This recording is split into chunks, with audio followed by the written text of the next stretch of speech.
Howdy, howdy. Hey, happy morning. Nice, Indeed. nice turnout this time. Cool. Yeah, everybody is ready to go this morning. Fantastic. Well, not everybody, Yeah, but a good chunk of you. Fantastic. yeah. Well, for this point anyway. Yeah, and we Yeah. actually have some action too. The market's digesting stuff, so it's been moving around a bit. Let's see. We should be seeing my screen, right? Yep, we Yeah. sure are. Okay. Spotlight. Uh, okay, we have spotlight. Okay, so now all we need is this. Okay. So basically, we'll get started in just a couple of minutes, but this is where we're at tonight.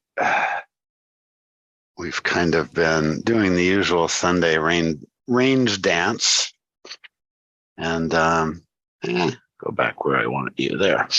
And we've had a couple of trips to not extreme extremes, but we've been up at SD3, which this time of the day doesn't mean much, but it's a start. So, there's some good movement this morning, which is encouraging. Last week, obviously, there was a holiday. We didn't have much. And we do have some stuff coming, but nothing going on in the European markets as far as, news or anything that will move us around, I don't think. Let me look at the more obscure stuff that Googled or that Jigsaw doesn't show. Let's see. Am I missing anything today? No, that's well. Wait a minute. Industrial production 2 a.m. Okay, we missed that one already. So no. Okay, I think we're cool.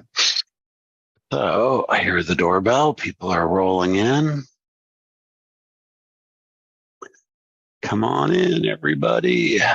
Happy early morning. Let's get a look at the Morning, Jesse. structure real quick. Structurally, not much to see here. We have UB at the high. We're working a range nicely. We finally got a range. At the open last night, there was just no range. But now we have a nice one, and it's reasonably well distributed. We got into the mid 50s going one way and the mid 40s going the other way. And the VWAP, surprise, surprise, is right on half a whole number around 50. So, it's typical Monday morning. Everything's opening up. There's just enough volatility to make it interesting. Noteworthy, not yet, but in a bit, we do have some earnings coming. I think it's a 2 hours away yet. Hang on a second. Where did I put that? Week ahead. So let's see. Before the open, when are those guys coming? A couple of those could be interesting. Impact on the tape. Come on. You can do it, Google. Not Google, you can do it. Earnings Whispers. God, that's weird. Is that site down? Okay. Nothing coming that way. Well, that's no good. Let's see. It's not me. I have a good, there we go. Okay. So let's see. Tyson's at 6:55 Eastern. So that'll be right before we wrap up. That could get interesting. Berkshire Hathaway, I don't think will move us around much. Nothing surprising there.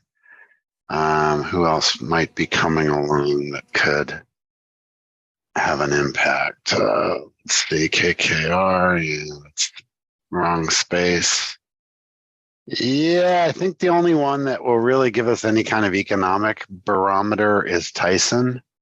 They're a brand, but they're in the food space, which is getting a lot of supply chain and inflationary pressures. Generally, a brand can weather that because they can raise prices because they're the brand. But it'll be interesting to see if that's the story they tell, or if something else happens that could get us some volatility. But that's a ways off. 6:55, so that's 3:55 my time, so that's still a couple hours away.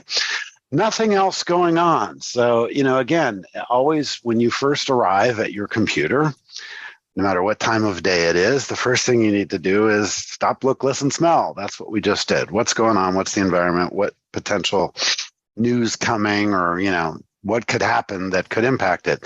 And the beauty of this morning is the answer is nothing. We have nothing. We have, so the only things that could really impact us dramatically will be, news that's not expected, so that does happen, of course, not economic news, but something else. The earnings won't happen yet, so we don't have to worry about that. So this could be an interesting morning. You can play ranges during the overnight, but it's not a great idea to start doing it, particularly this time, because we're about to go into the time when, we get Frankfurt, London get busy right about now. And so between now and the next 45 minutes anyway. So not a great time to get aggressive. What we want to do is see, as those guys, get trading, what kind of impact does it have on our indexes? And, if we can push the edges of the range, it could get interesting. It's a reasonably well-defined range. The UB at the high is also interesting because I still think the bias is up here. We talked about this at the Sunday reopen, but let me just reiterate it. We're right here. And, the recent high is just above us. And it's a really, really old level that's been in play forever.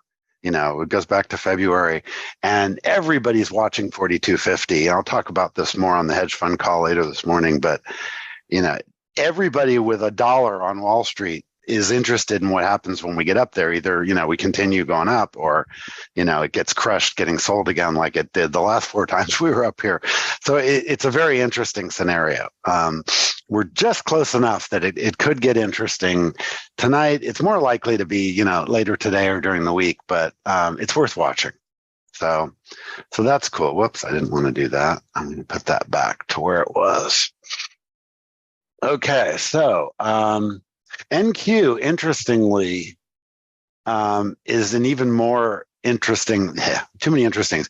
NQ's pattern is even more aggressive. Look where we are here. We're at the high right there. And, it's up in here is a total air pocket. So if we get going that way, look out. But again, same story. We've been sold up here a lot of times, but in this case, we're above February, which we are not in ES.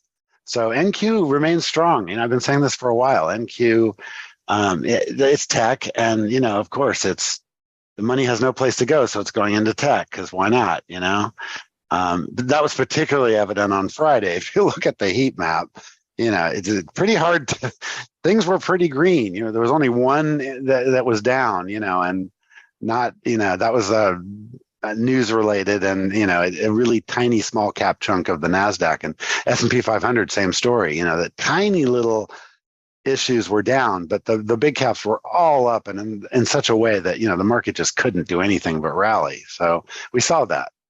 But is that done, or is that just the beginning of that? There's a lot of money on the sidelines.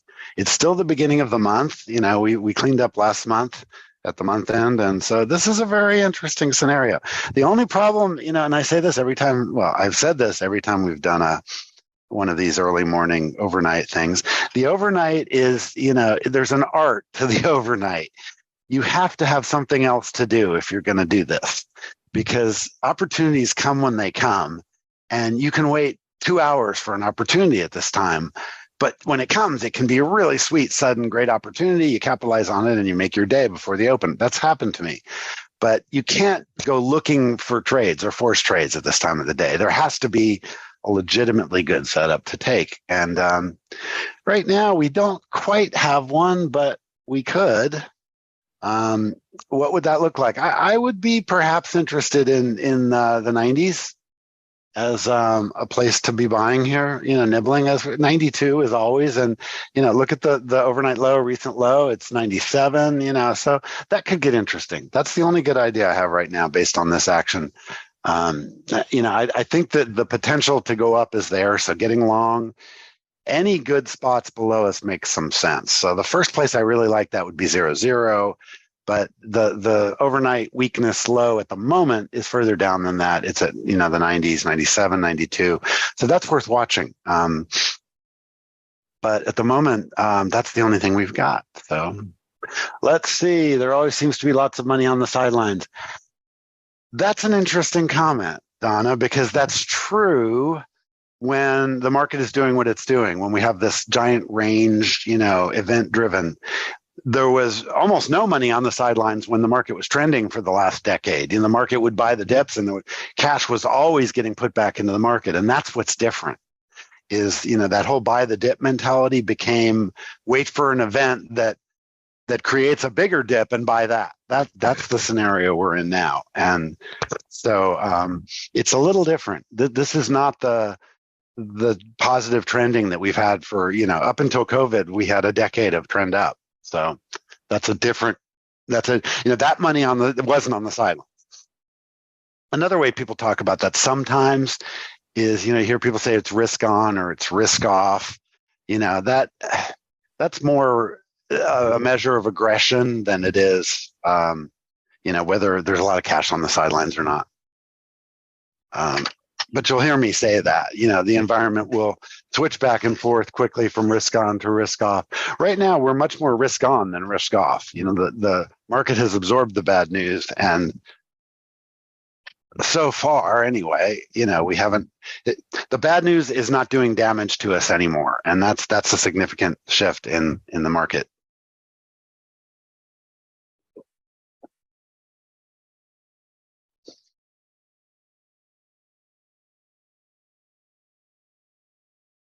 So again, keeping with the format of this particular time of the day, I'm going to look for some trades here, but I'm also going to try to just do what I've been doing and kind of give you guys fill in the blanks material on the overnight and, the different currents that are going on, because it's a very unique time of day. And time of day is the first most important thing we talk about because they're all different. This one, there's lots of good opportunities, but you've got to be so patient. And for me, when I'm trading this time of night, I do something else. I've said that now 3 times this morning. I can't emphasize that enough. We had a great Formula One race in Miami yesterday. I've been watching reruns and watching the cameras, the driver's cameras and all that, and that's fun stuff to do. That's not that distracting. I can, go away from it and go back to the market in an instant. It's not like I'm composing a letter or something. I don't have to think. In other words, so that's a good activity, watching movies. But you've got to be prepared to act instantaneously, because when we get a good entry, it won't stay there for long. So for example, if something can shock us enough to push down to 0.0 and then hopefully into the 90s, that becomes a real interesting spot to play. It's that simple. Look at the low right now. Look how symmetrical NQ is. In fact, here, let me draw on that. This is just, you never see this with NQ, which is why it's such a good deal right now. Hang on, let's see. Where's my drawing tool? I don't have my drawing tool. And I also see that Jigsaw is doing something it wasn't supposed to do here. We'll fix that in a second. This compressed itself for some reason 4-1. You can see that. But it does make a real good example of what the volume profile is. And you can see these are really symmetrical with VWAPs in the middle. That's about as orderly as it gets. So if we get down in here, or even testing right here, it gets interesting. So that's what I'm talking about. But this dome is not supposed to be compressed now. I undid that, but Jigsaw, for some reason, decided to put it back that way. So let me undo that. Because it's good for seeing the pattern and where the inflections could be, but it's not detailed enough. And so let's put that back here, and we leave that contract. Okay, so it's still doing it. What the heck? Oh, come on. I don't have patience for bugs this morning. Irony futures. It doesn't matter that we're in the monkey account, but let's go to a cash account. Indices. We don't want to compress ticks. That's all correct. Okay, let's try this again. Let's switch here, make sure it got that number. Okay, now can we do it one more time? Thank you. Jeez. Okay. Little annoying platform stuff. Okay, now we can see much better what's going on. And again, this is the bottom of the value area at the moment, but it doesn't get interesting until right about here, and maybe down, down to 92 is always the best spot. So again, if we get a push down, I'll jump in there long for sure. And we're trading in 4 of my funded accounts tonight. And we're also trading in the, come on, Jeff, sounds like, the Scalpathon account, which is doing well. I don't think, well, at this point, we have a week to go. I'm trying to make that $9,000 target. We're not going to quite get there, I don't think, at this rate, but we're on the path with our Scalpathon account. And again, I'm copying to other funded accounts and my cash accounts because the odds that a trade will really get away from me this time of day are pretty small. So it's a good time to use a little bit of leverage if the setup justifies it. But right now, again, you just have to be absurdly patient and just wait, and this is the problem with most people trying to trade this time of day is they force trades. And, when an opportunity comes, you have to be really fast, grab it and, take profits. And it will be a quick event when we get a really good setup. And that's part of the trickiness of this time of day is, you can get lulled into a sense of there's nothing going on. And, you can even say, well, I could scalp around here for ticks and, until something happens. Yeah. But if you're doing that and something happens while you're doing that, you can get run over. So I generally don't do, short, scalping for ticks this time of day. That's more of a midday regular trading hours activity. Here, it's just about waiting for a good event to create an opportunity that we can quickly capitalize on and then get back to the sidelines where it's safe. That's the simple philosophy. So here's Renaud. It's what you were saying Saturday. We have a balanced profile. Yeah, exactly. We have the market completely agrees here. It's got a slight down bias from where it was earlier, but look at ES. It's been working a range all night since we reopened. And, the reopen was the reopen was right there. So yeah, nothing has been happening. Interesting, also to note, let's do this. Let me move these guys over here. So these are my weekly VWAPs. And again, this is a really good way to get a sense of the range and where the extremes are, which is, part and parcel to our game. So look where we are. See what I mean? This is just such a juicy long setup if it can get going, because it's been where it hasn't been for weeks. And there's, again, look at this. And then look at the TPO view of this. There's nothing but air up here. We are right at the high that goes back as far back as I go on my TPOs, which is 90 days. So we have taken it out in NQ. So this is a vacuum up here. We get up here and we get going. Look out. It's rock and roll until it stops, which could be anywhere. But again, it's important to note that it doesn't quite look like that in ES. It's not nearly as clean, and we're not at that spot yet. See, look, this is what ES looks like. Still has that high. We haven't got. We're teasing it, but we're not there. And again, if you compare that with the weeklies of ES, again, looking at the extremes, this is your mission here. This doesn't look nearly as good. It still has to get over this stuff to get into its potential, vacuum up there. So totally different story. So if we see NQ leading, again, this wouldn't happen aggressively till we were in RTH, regular trading. But if you see that happening, be mindful. That could go a long way because of that. Some sort of good news could maybe trigger it. What would something like that be? Well, there's a few things on the table for good news today. There's the ongoing stupidity in the American political system of the debt limit and, the budget and all that crap. And, basically the debt ceiling is paying bills we already incurred. So it's not about, controlling spending. They've already spent it.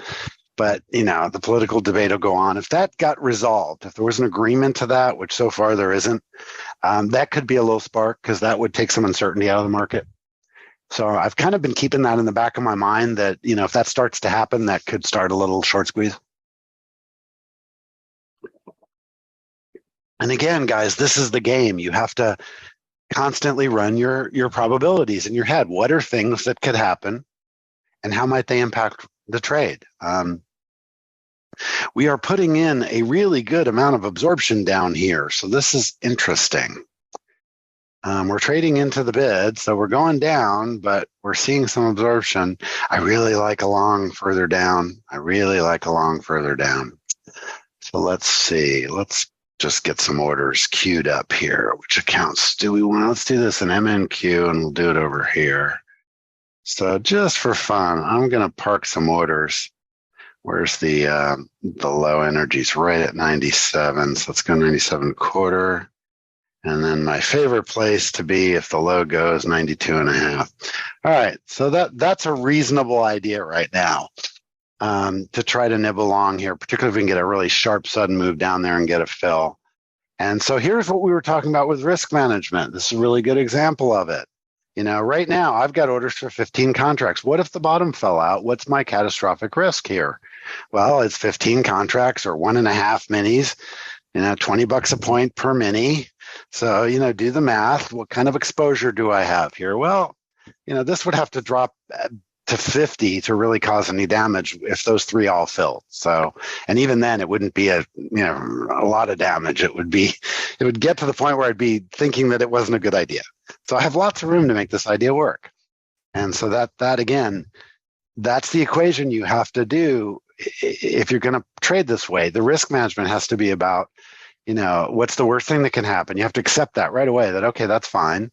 And now, does the idea work? Yeah, it works really good. If we get down in here, it's a really beautiful tail. It's a good place to try to nibble along. If the low goes, it's probably going to try to get back into this range, unless there's some really bad news, which, can happen. But at the moment, remember, NQ is poised to break out. It's at a high. So a lot of people are probably going to try to fade it up here. And that might be daft. We might be able to take advantage of them. See, it's looking like, hey, get short here. We're going to go back down here. So let's see if we can nibble along.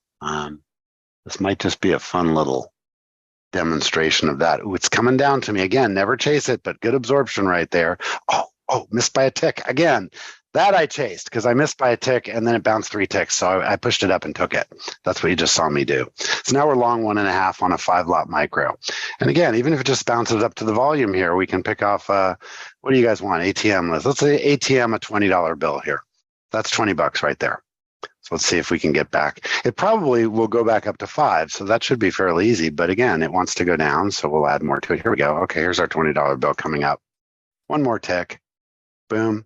Okay, $20. The dome as an ATM, 5 micros. You do that with 5 minis, it's $200. You could do this any way you want. I wouldn't take that risk right now because, again, I'm always focused on what's my catastrophic risk if I'm wrong. Well, right now I only have 10, and so that's a mini.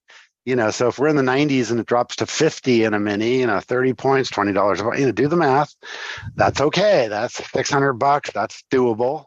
That wouldn't ruin this account. This is, 5,000 drawdown, funded accounts. So fine. That's acceptable. So again, it got bought aggressively there. So I still like it. I missed by a tick last time. So I pushed up and took the, I took the slippage basically. And again, I still think it's going to entertain 0-0, but I might miss by a tick again here. I like to go right below the last volume or right on the last volume when I'm doing this. And you can see the absorption right there. That's where I am. And that's where I didn't get filled. And I ended up filling, I think at 1.25 or 1. Let's see, what do we fill that at? We filled that at 1. So, and I had originally had my order at quarter. So I took a 2-tick slippage when I did that.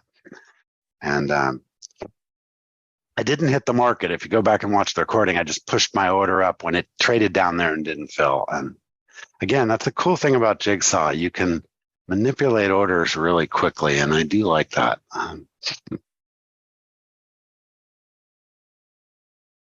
So that was we got a trade. I'm pretty excited because to be able to find any good ideas this time of day, it's random. You never know. But when you get one and it starts working, this is actually a pretty good idea here. It looks like it wants to explore lower, and there's definitely buyers down here besides me. That's why I didn't get filled the first time. So interesting potential setup. And again, I look at ES for kind of clues. The UB up, there's another reason we could go up, and but there's a price rejector below the UB. That's what this is indicating. And again, that somebody asked me about this last night. I have emoji, and it's showing, it's highlighting the price rejector. But does anybody not see that that's a price rejector? The volume goes down at each level until it exhausts. So it's exhaustion and absorption, and it rejected 4 levels, and the price is below there. That's a price rejector. You don't need, if the tool isn't there, it's the data's still there. You just don't get a highlight around it. So, you don't need to buy the tool. Let me just show you what I mean here. The event is still there. You just have to learn how to see it. And then, if the tool's useful to you, you buy the tool because it helps you see it quickly. That's all. I hear people ding-donging in, so welcome if you're just joining us. We actually have did a trade already this morning, and we're looking to do some more. I'm looking to nibble this NQ push down because it's going into a very interesting area. We got one profitable long already for a $20 bill, and we're working on another one here. So let's see questions. Yep, exactly. That's exactly right, Renata. We have to just patiently wait for some sort of level that is an extreme, or it's the edge of the range, or it's the ledge. And in this case, it's the edge of the range, and it could be a ledge if we get lower. But so far, it's getting bought before that, which is why I start early, where the opportunity starts. But the really good opportunity is further away, and that's why you scale in, because you're taking advantage of the extreme. And we've already accepted the potential loss. If I have 15 fill and we go down to 50, a 50-point drop, that'll cost me $500-600. Fine. That's not a problem. It's unlikely, and that's acceptable risk for the conditions. So, all right, let's see. Do I consider NQ traded volume more important than MNQ? Yes. I look at them both, but I make my decisions based on the NQ traded volume and how it's interacting with the liquidity. But gaming that against the MNQ traded volume is valuable because sometimes they don't have the high volume at exactly the same spot. So you can kind of use the NQ, see, it's at 1. And it's at 1 here too, and I'm probably too low. So if I go like there, that'll fill on that same spot. And then if we push through it, I might have a shot at getting a fill here. So yes, I pay much more attention to the NQ. But remember, there's this arbitrage game going on between them, particularly when the volume is this low. And so, for example, sometimes you'll see MNQ go lower than NQ at a ledge. Like, let's say we broke this low, and, right now it's 94, and it's 94. Well, that's kind of hard to read. It's 94 quarter. Okay, so we have a little bit of that right now, but sometimes that'll be as much as a couple of points on a sharp move down. MNQ will move farther, and I'll see that NQ is holding, so I'll get more aggressive in MNQ because I know that it's going to get arbitraged. You can see it happening. So that's a really good question, and the answer is yes, by far. But again, if you just have MNQ, you can work with it. But the NQ picture and what's going on in ES again, because that's the barometer of what's happening. NQ is just kind of playing along. We're reasonably correlated this morning. NQ is a little weaker than the rest of the indexes, which is one of the reasons I'm nibbling long here. I just, tech is unlikely to get really beat up, although we could see some profit taking from what we saw last week, which was pretty strong tech, right? So you constantly have to be doing what I'm doing right now, and just talk to yourself and, what's going on and how might things change, and and if you do that, you'll stay pretty much in the flow. And the flow tonight is actually pretty good. I'm really reading what's happening, and I see some good opportunities here. So let's be patient and see if we can get them. The last thing you want to do is say, well, it's not coming down to here, so I'm going to get along here, and then it does go down there, and you're off sides. So you just have to be patient. The real good opportunity is down here. So I'd really love to see it crash right through here and then, start filling these other guys, because then it becomes a legitimately good setup. Right now, it's just kind of a nibble. It's like, appetizers. Okay, so great question. Samuel's question, when you calculate your risk, it drops to 50. No. Okay, yeah, you got to be really clear here. What is the plan? Okay. You can't just say, well, this is an extreme and I'm going to scale into it forever. That's the mistake that new people make. Listen to what I said here. I'm buying this because it looks like a level that should hold, and I'm willing to put up this much risk. And the worst thing that can happen right now is a sudden sharp move down, say to 50. I doubt we would have much worse than that happen unless there was some major shock to the system. Because again, a typical ledge break in NQ is 10 or 20 points. Right now, that ledge is in the low 90s, so that gets us to the 70s. So it would have to double that to get to the 50s. So what you're asking me is you're missing my point partially. Right now, the potential risk is the 15 contracts that I've got bids for, because they could suddenly fill. Would I add more down further or would I not is a decision I can't make yet because I don't know. I'd have to see what happened down there. Remember that you put a trade on and you keep your trade on as long as the idea of the trade is still valid. The idea of this trade is that this low might get taken out, but that more or less this area will hold and we'll end up back in the range. And so the catastrophic risk is if we get down to 92 and the bottom just falls out. So would I buy that? Again, it depends on what happened on the way down and how aggressively it got bought. But my risk at the moment is not what I might do. It's what I have committed to do already. Do you understand the difference, Samuel? This is a really subtle but critical point. I can't predict what the order flow is going to be if this low goes. All I can do is accept the risk I've already taken, which is 15 contracts, probably down to maybe 50. Again, it could go a lot lower than that, but given the current conditions, that would be unlikely. We're thinking in bets, right?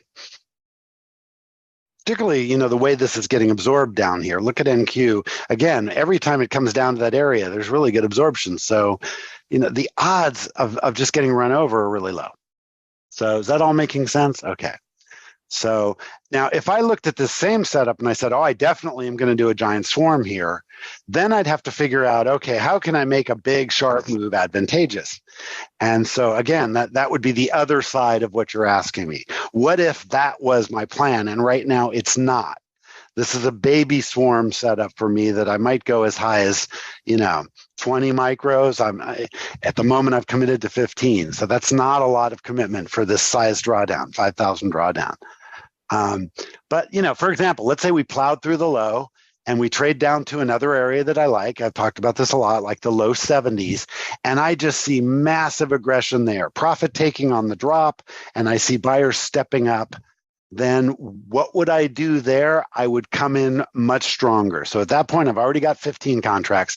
I'd probably put 25 more on right there with a very tight stop, because that would give me a really good position. If it just traded back up to the 85 area, I'd be really profitable. You see how I'm kind of calculating that and thinking about it. But at the moment, the only catastrophic risk I have is these 15 contracts. And I'm good at responding to sharp, sudden events the right way, but I can't predict how I'd respond until I saw the event. So, and again, there's no tool that tells you the right answers, and there's no magic. It's totally experience. I mean, the more I do it, the better I get at it.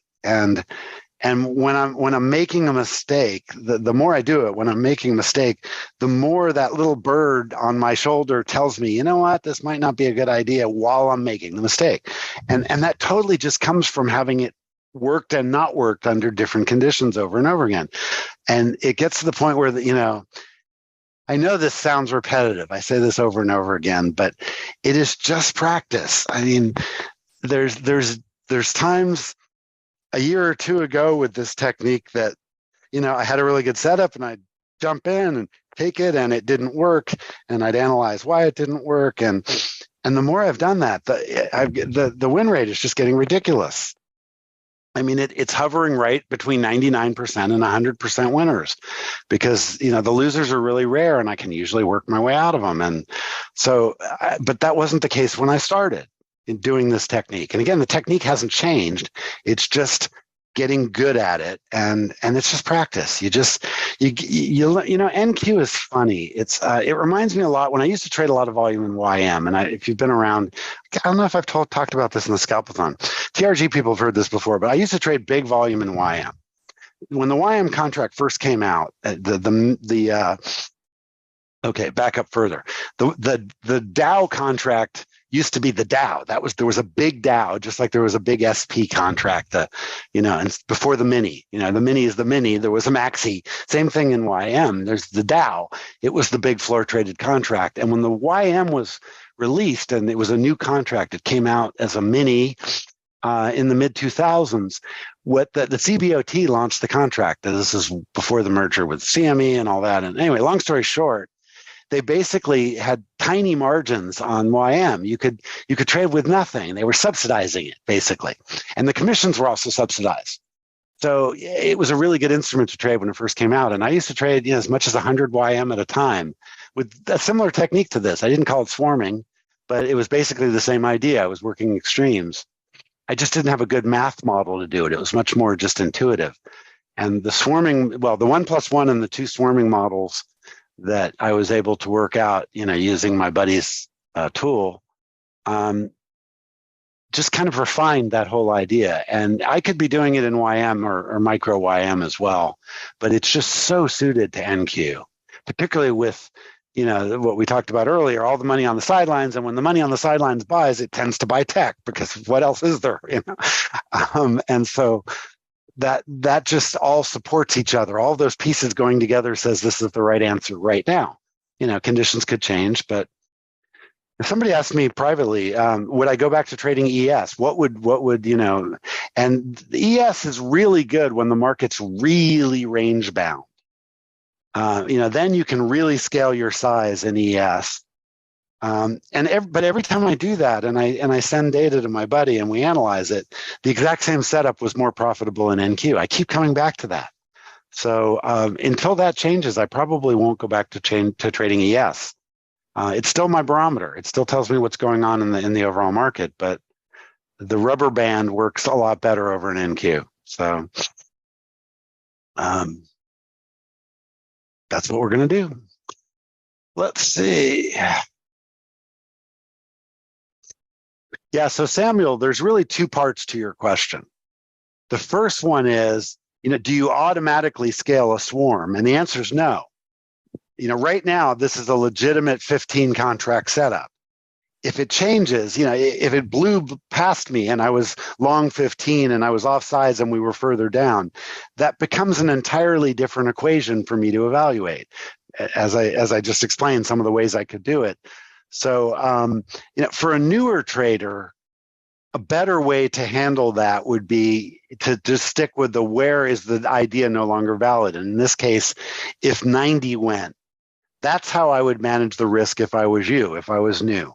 I would say, okay, this is a good way to get 15 long above 90, but if 90 goes, that's probably go down in the 70s and I'm better off, reasserting my idea down there. So you would have 15 contracts and, your average would be around 97, 98 on those. And, you'd take about a 15 micro 6 or 8 contract or 6 or 8 point loss. So that's a better way to manage the risk for someone like you right now who doesn't have the experience to handle a sudden order flow event and make a quick decision. That would protect you from a big loss, and it would position you, again, you could still do the exact same idea. Okay, if it breaks 90, I'm going to get flat again, and then I'll watch 70 and 50 and see if the buyers really get aggressive, and then I'll try again.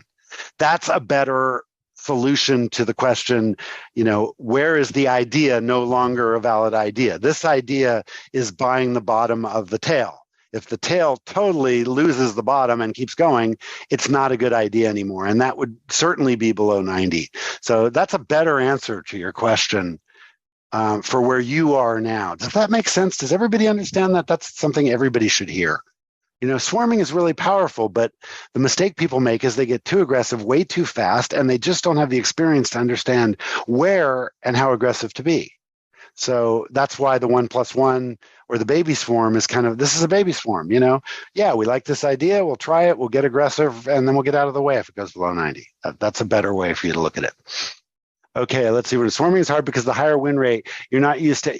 Yeah, exactly. And also with swarming, Renaud, you can get out of a trade you're off sides on back to break even pretty typically, as long as you don't look for more than that. If I'm scalping and swarming counter trend, so a sharp move down, I'm getting long, that's counter trend.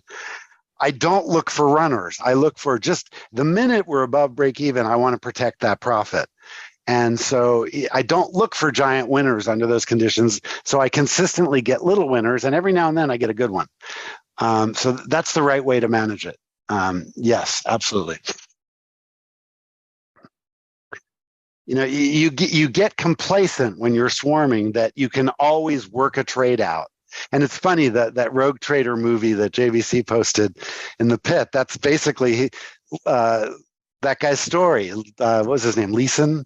That's Nick exactly. Leeson. Yeah, that's what he did. He just kept averaging down into really offside positions, extremes, and they worked because he had enough leverage to do it. But until it blew up, and that was like swarming. He swarmed until the market just, the market is always bigger than you, no matter how big you are. And there's countless examples. $1 billion wasn't big enough. Right. Oh, look at the Hunt brothers in the 70s with silver. Yeah. They lost $3 billion. Bunker Hunt, I love him. He's such an asshole. Just such a Texan, the Financial News Network. So Bunker, you've lost $3 billion. How much money could you still have? What does he say? Well, if you know how much money you have, you don't have much money, do you now? That's just such a classic Texas oil man answer. I'm so rich, I don't know how much money I have. But that they tried to corner the silver market in the 70s, and they got totally run over.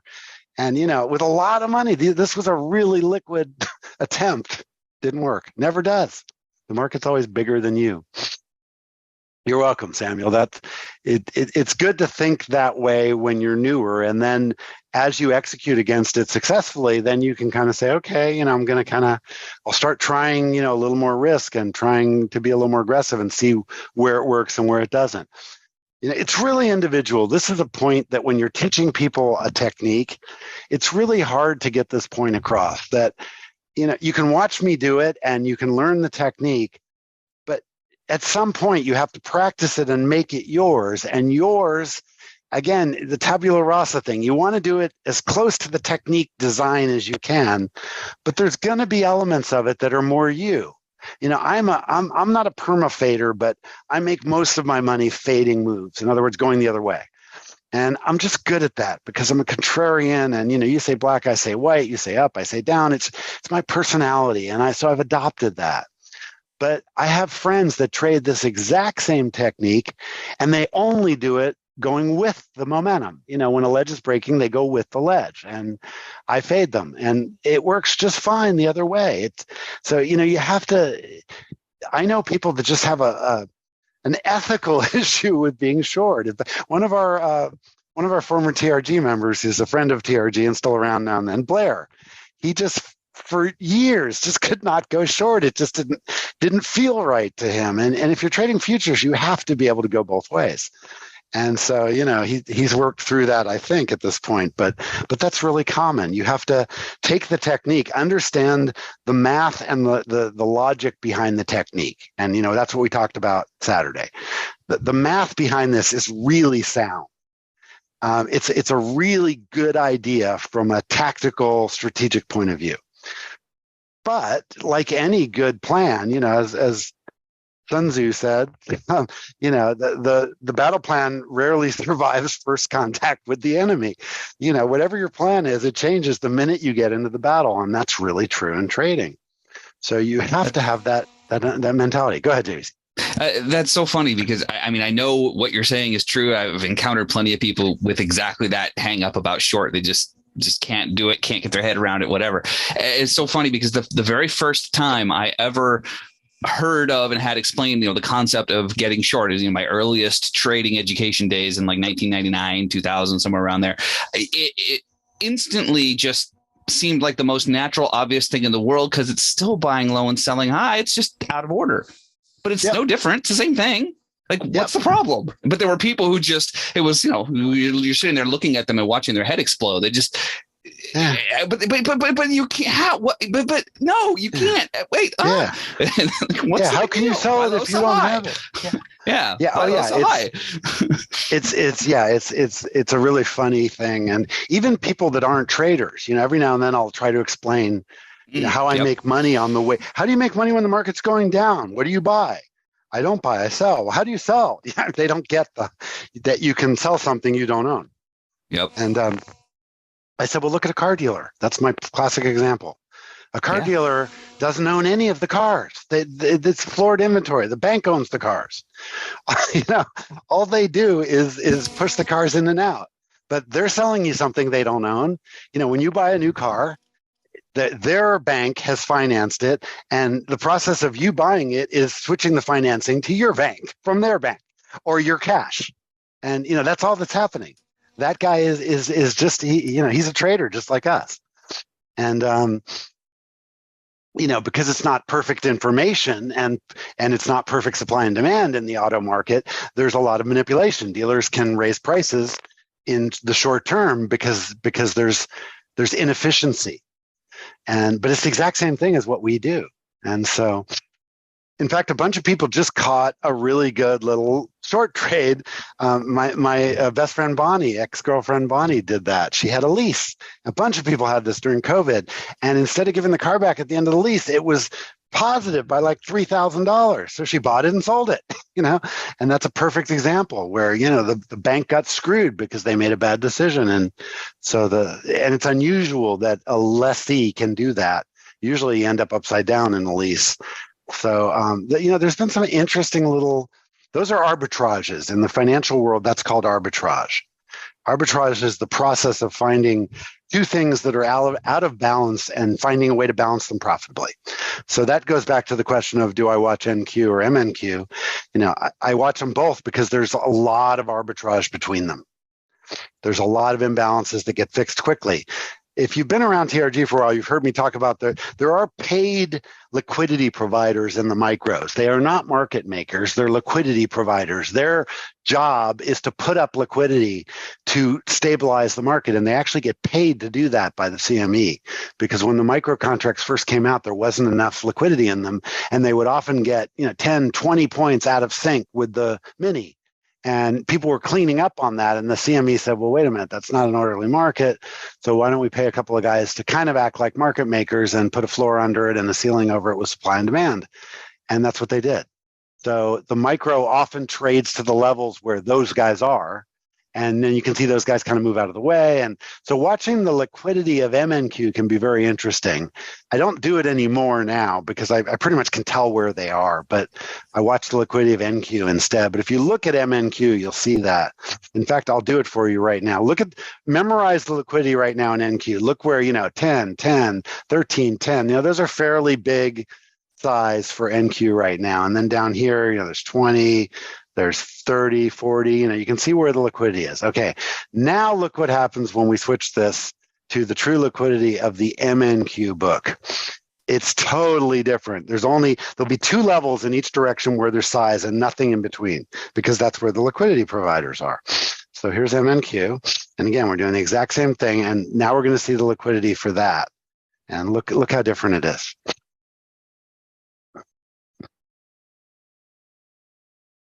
Okay, see what I mean?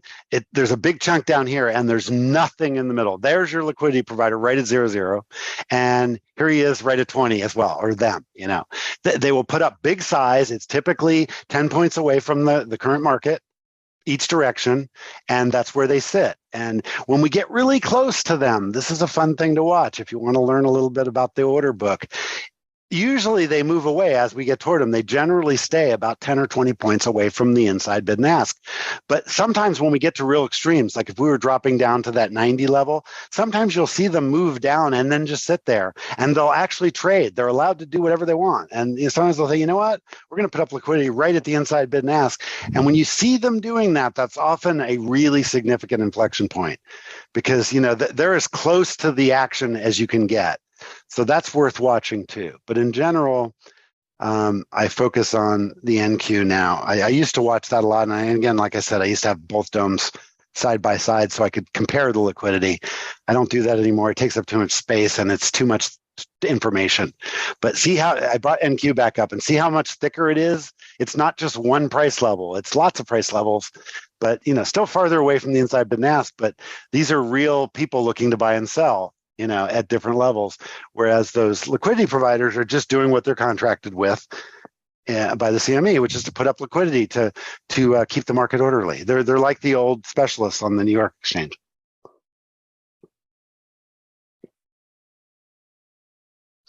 Yeah, it's really clear on the heat map. Absolutely. And you can do it. It's just, remember that there's people that are bigger, better, faster, more liquid with more money and better tools than you that are doing it too. That doesn't mean you can't do it. It just means, it's something you got to be careful about. In our business, there's something that Trader Dante posted, God, in 2011, I think.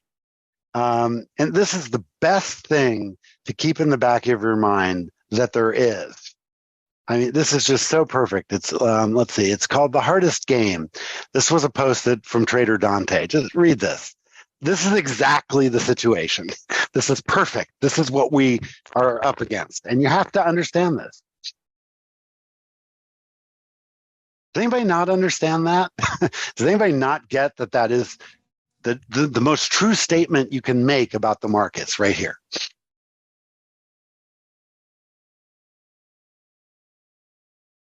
Whoops, there we go. Sorry. You might want to blow that up a little bit for anybody who's not zoomed in 100% on your screen. It's a little tiny. Yeah, there you go. Okay, it gets a little less clear when I do it, but you can still read it. Yeah, it's totally readable now. Yeah, it's fine. Yeah. I just think this is so cool. I wish I had written it. When I first saw it, I made an effort to find out who wrote it and found out it was Trader Dante, who's a guy I follow. And I don't know him, but I know of him. And, I followed him a little bit and I know his approach to the market. And I sent him a message. I said, this is so good. This is I've been trading forever. I'm old. He's been trading 20 years, but he's a lot younger than me. And, I said, this is just so well written. I have to share it. But I will give you credit. So, anyway, burn this in your brain, print it out. It's the focus of the game. We are playing a game. It is just a very, very sophisticated game for money, but it's actually not that sophisticated. What the financial industry wants to do is keep you thinking that it's too sophisticated for you to understand. You have to buy $5,000 indicators and you have to, have advisors tell you what you're seeing. And, that's nonsense. It's much easier than it seems, but it's not the way technical analysis tells you it should be. Order flow is just such a good way to read what's happening at the moment. And, if you were around before order flow, you have no idea how much better this is, seeing traded volume. When I traded this exact same style in the late 90s and early 2000s, we didn't have traded volume. I had total volume. Understand the difference. I knew at a certain price, like, at 10, that 380 contracts have traded since we reopened. Okay, I knew that because you could see that in 1999, but you couldn't tell whether it was on the bid or the ask. That information wasn't available. The exchange didn't share it. So all you could do was see the volume at prices, but you never knew, if there was unfinished business, what the footprint looked like. You didn't have any of that. So all you could do is game it by the energy of high volume reversals. And that was the first setup I really started trading aggressively, was high volume reversals. And I just based it on a wick on a fast chart. And I've talked about this. That was in the workshop in 2019. That was one of the first things I taught. If you just look for wicks on high volume reversals at extremes, that's a really good way to scalp all by itself. In fact, the 1 minute view that I use in Thinkorswim is how I used to do it. That's where this came from. I would just look before these were equivolume bars, I would just look for wicks. I didn't even have, the extremes mapped out quite like this. I used something like this, but this data just wasn't available. So now we have so much better information. You can make good decisions if you know what you're looking for, and it's all in the traded volume. The order book is useful with people saying, here's what I might do. I'm going to put an order up. I might sell here. I've got an order there, but that doesn't mean I will. When we get there, I might move out of the way or, but when there's traded volume, that's not something I might do. People have done that. That happened. They have a position on, or they took one off, and that's significant. That tells you something. People telling you that I might do this or I might do that, that's meaningless. I might live to be 150, but we'll figure it out when we get there. Between now and then, that information isn't very useful. The same story here. Let's see. Good comments and questions. If the treasuries come out with micros, would I be interested in scalping them? No, and here's why. The treasuries it's like watching grass grow. They just move too damn slowly for me. This approach is trying to scalp extremes. The treasury scalping approach, are you familiar with John Grady at all, JC? He's an artist at scalping the bonds and the treasuries, and but a scalp in those is a tick. And sometimes it can take 2 hours for it to fill.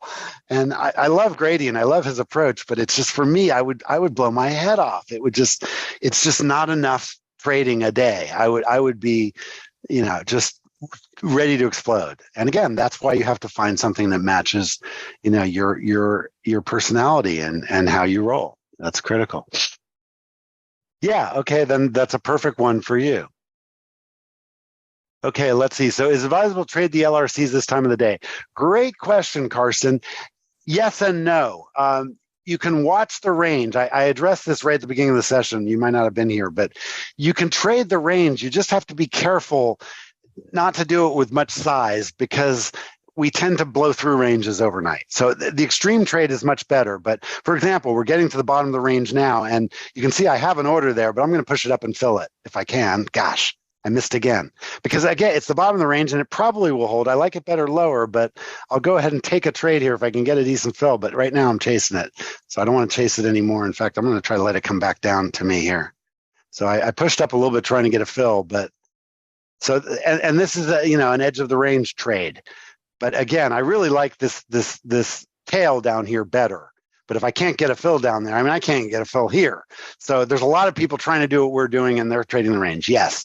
So the answer is yes, you can do it, but you need to be careful, because if economic news comes out or earnings comes out, or there's, something hits the tape, it can blow through the range very quickly because the liquidity and the volume is so low. Look at this. We've only traded 79,000 ES. So, that's a tiny number. If there's a big event, we could trade 100,000 more instantly. It could trade in 5 minutes. So, look at that. It's right there. Come on. Let's see if we can get a fill here. I just don't want to chase it more than I'm. Finally, we got it. Okay. Put a $30 target up there just because that's where the volume is, and see if we can get more long further down, because that's what I really want to do. But I'm playing the LRC right here, Karsten. So that's a good question. And again, you can see that why, this is a pretty good range for a while, but the low that's a little further back is a better spot. See, so that's why I'm trying to get long further down. But at the moment, it's not a horrible idea here either. We could you can always get, a $20 bill out of a trade. So there's a $20 bill right there again. So that's basically 2 points with 5 micros. And, that's, you use your dome as an ATM. Under these conditions, it would be unlikely to get much more than that. So, we'll leave that there and see what happens.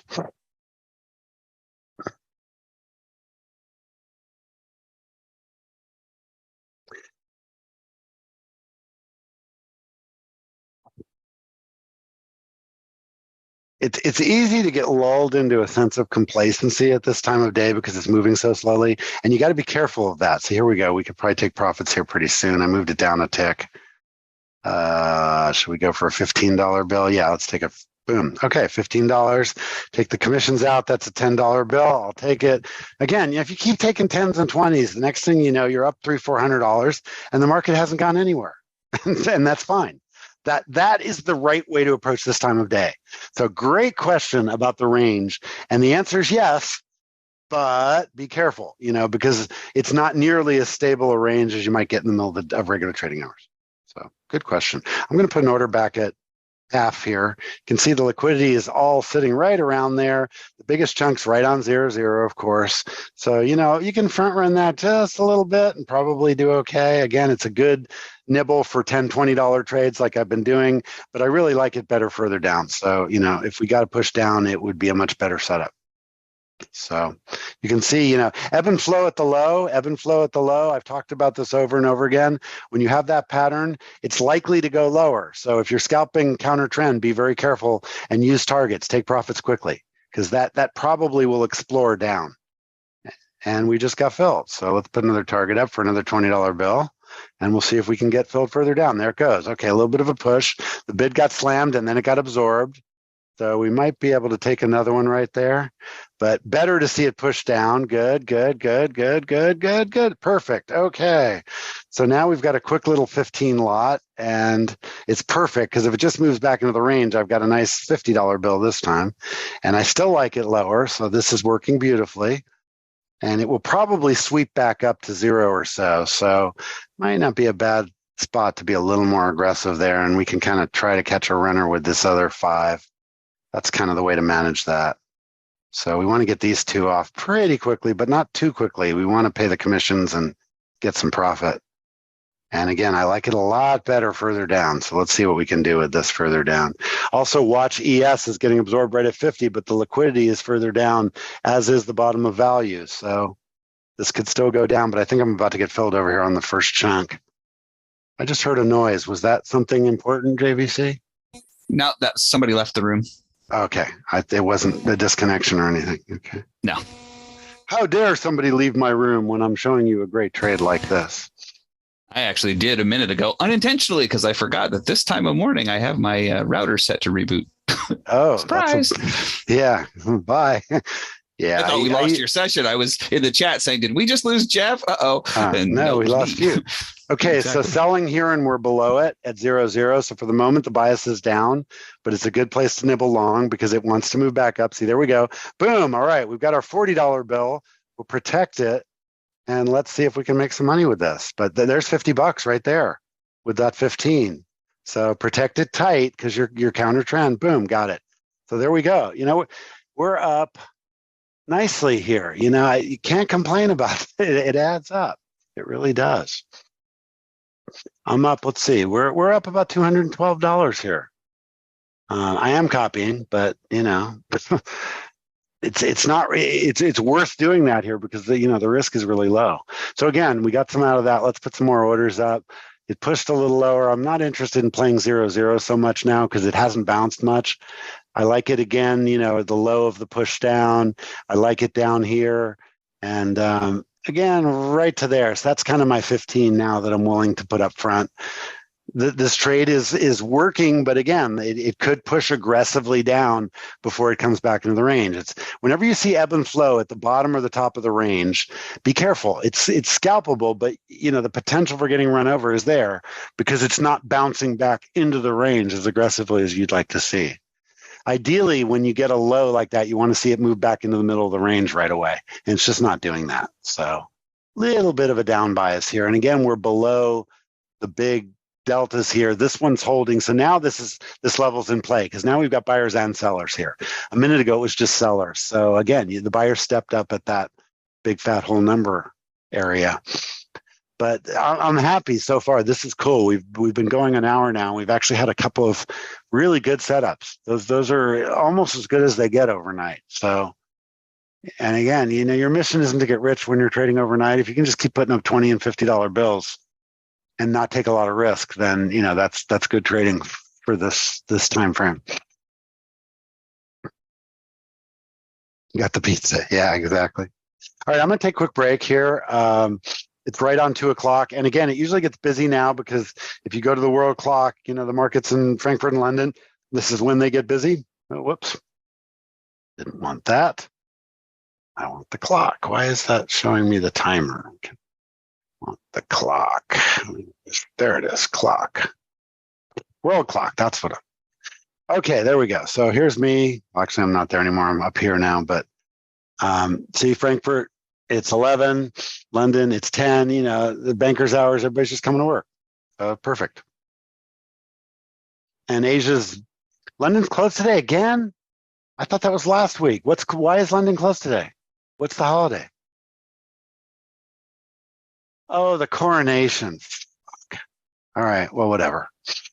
That's not going to negatively impact the market. So, God, wasn't that just a total freak show, that coronation? Did you guys see the giant penis that somebody carved into the lawn where they were holding the reception? I mean, God, could Charles be further out of touch? Ooh, we're right here. Got it. Okay, I chased it just a bit again, but that's okay. Again, we'll look to make maybe a $30 bill on this one. There's the $20 bill right there. I think a $30 bill is in play here, so let's go for it. I'm going to protect this. I'll protect the $10 bill and see if we can get a 20. No, we got a 10. All right, that's fine. Coronation. Yeah. 1659 called. They need their political system back.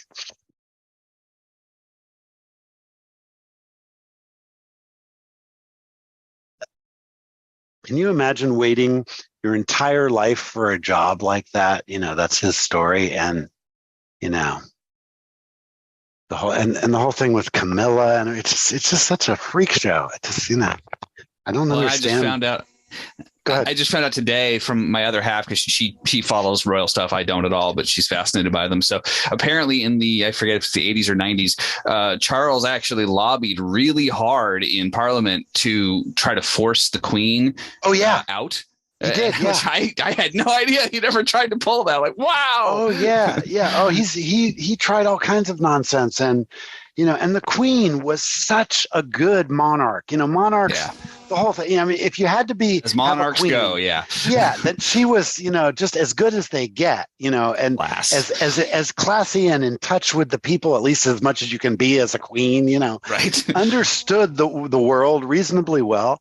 He is just so gone. It's just,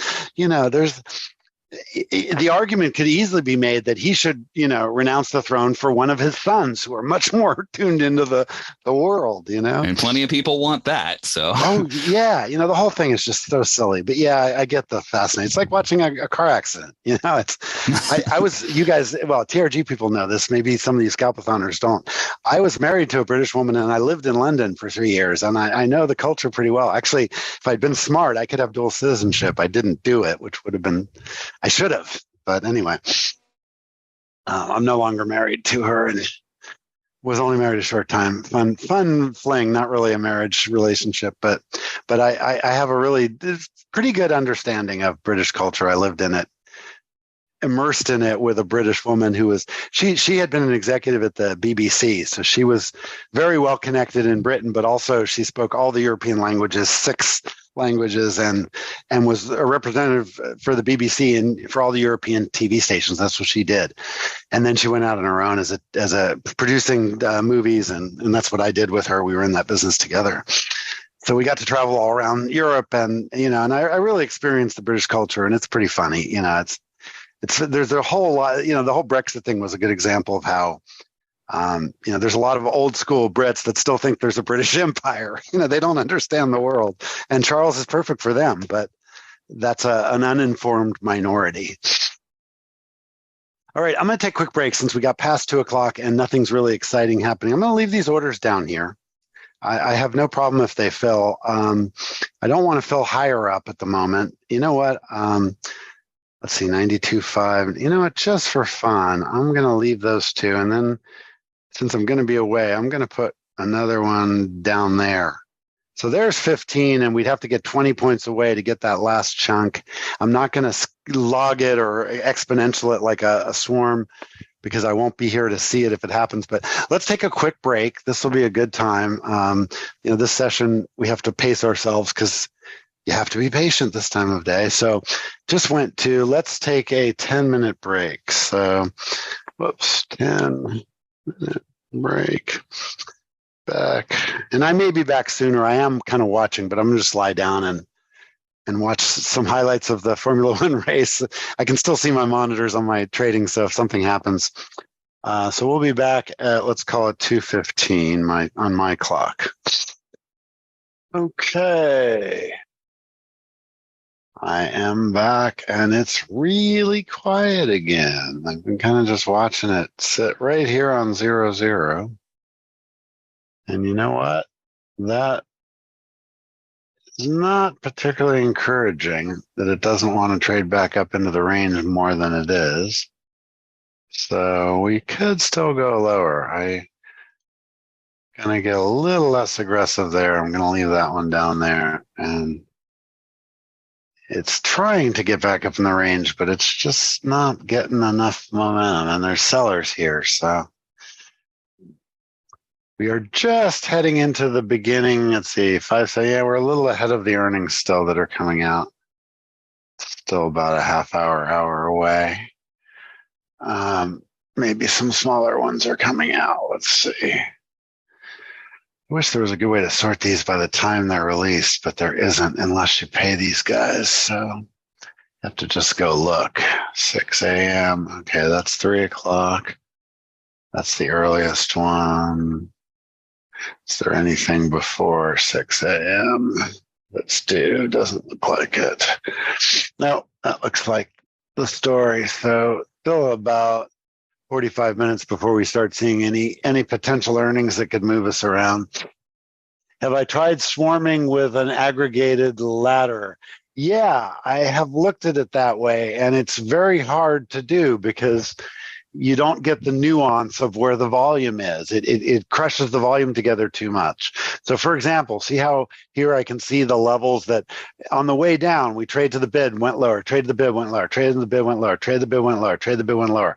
Okay, if you look at the same thing crunched together, you see just a big pack of volume and you don't see where it is relative to the volume. So I did have that up and I did try it and it's useful. Again, I just had it that way a little while ago by accident. When it's crunched together, you get a better sense of where the range boundaries are, but you don't see the traded volume as clearly. So it's a trade-off. And, again, there's an argument to have it both ways but I prefer seeing tick by tick. But, having said that, when I do a footprint in Sierra for NQ, I crunch it 4-1. Otherwise, you can't see it. So I can always go look there and, see what the volume profile looks like. But on the domes, I've tried it both ways and I don't like it when it's compressed together. It's not granular enough for me to get a good sense of what's going on. Be right back. Let's see. If you fade a ledge break on NQ, do you use the NQ footprint to check for price rejectors, even if aggregated? Oh, not really. I don't look at price rejectors in NQ much at all. I take my cues from ES. The footprint of NQ is ridiculously hard to read. It's like reading the liquidity of NQ. It's spread over so much area and it's range oriented. So crunching it together tries to push it to being, price level oriented, and it isn't. So, it's a useful exercise again to get a sense of what's going on. But I think it distorts too much. Are pre-market stats relevant at this time? No. Here's why. Good question. There are certain instruments that trade, certain ETFs and certain equities that trade in the pre-market. They trade before the New York opens for regular trading hours, and extended hours trading kind of stuff in the equities. That goes on, and a lot of people say, well, regular trading hours is 24 hours now with equities. No, nonsense. The extended hours trading in equities is very low volume, and it's not everything. It's just a few instruments. So I don't consider it relevant for that reason. But there are people that think it gives you a clue about the open. I don't agree with that.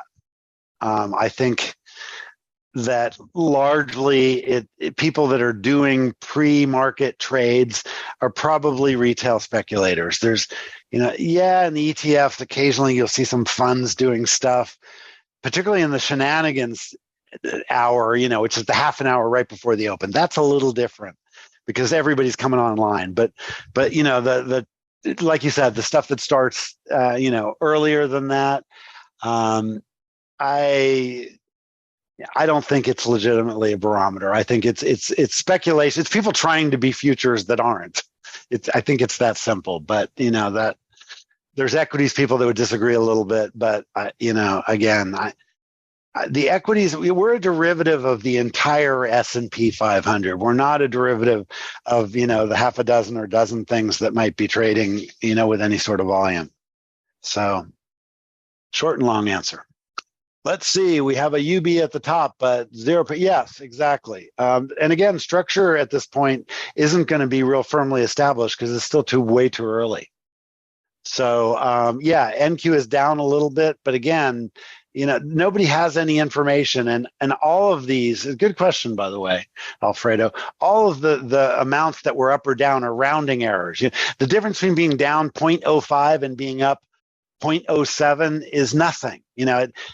I never consider anything to be significant in the session correlation, the session, how much did we change from the last session and each instrument. I don't consider that to be significant unless it gets at least to the area of 1%.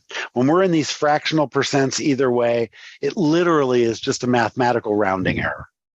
And it's typical this time of day because, this is mostly probably slightly out of sync now because the tech was so strong on Friday, it certainly could be a little bit of profit taking just from that, if nothing else. So,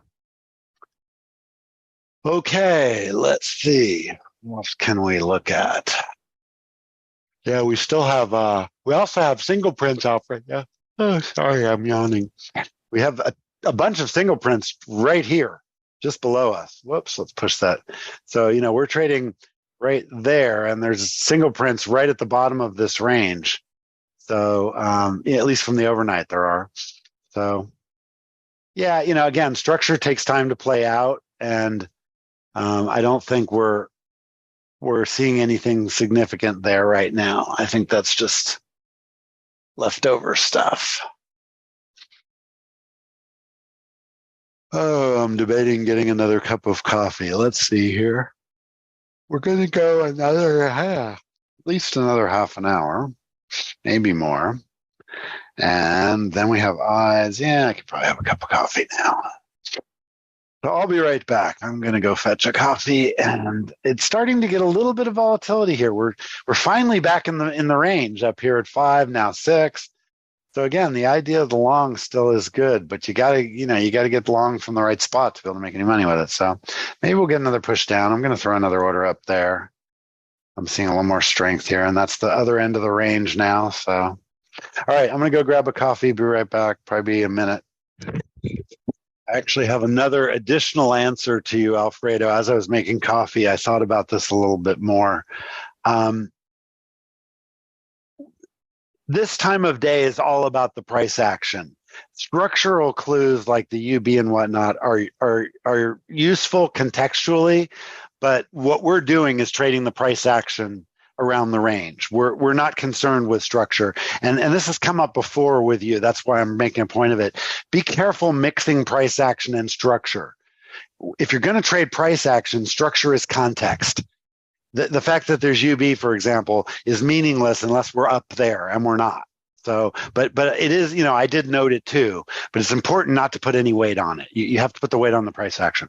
Okay, I'm going to put my headset back down and get my coffee, but I wanted to make that point to your question as an additional answer because I've seen that happen. You've asked that before in different ways, and so be careful of mixing the two because they're really unrelated. Price action is very geometric. It's very much geometry, and structure is much more about the auction for the entire session, which, pretty much just started, last night when we reopened. So there's not enough information for the structure to be really accurate right now.